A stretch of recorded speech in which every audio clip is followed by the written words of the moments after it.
继续来看台中当时的中山国小，10年前开始来发展跳绳的运动。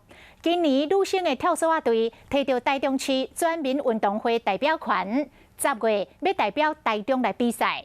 同学是加速度练习，要来争取好成绩。同学会知影就会做体操、为训练、做准备，所以对节奏、原地跳。这场配合甲真好的查某选手，要代表台中市参加10月份伫咧家己举办的全民运。选手伫咧这段时间加快速度练习，希望当替台中摕到好成绩。因为速度越慢的话，他们要跳得越高，越高就越累。一个人要伫咧短时间内跳正百几个，无简单。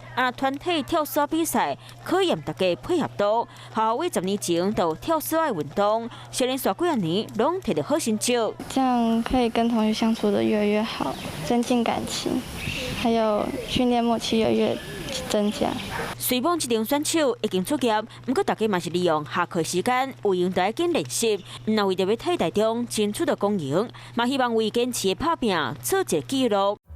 我是李一文，想要关注体育的朋友们，记得收看52动起来，然后还要订阅我们的 YouTube 频道，赶快按赞、订阅、开启小铃铛。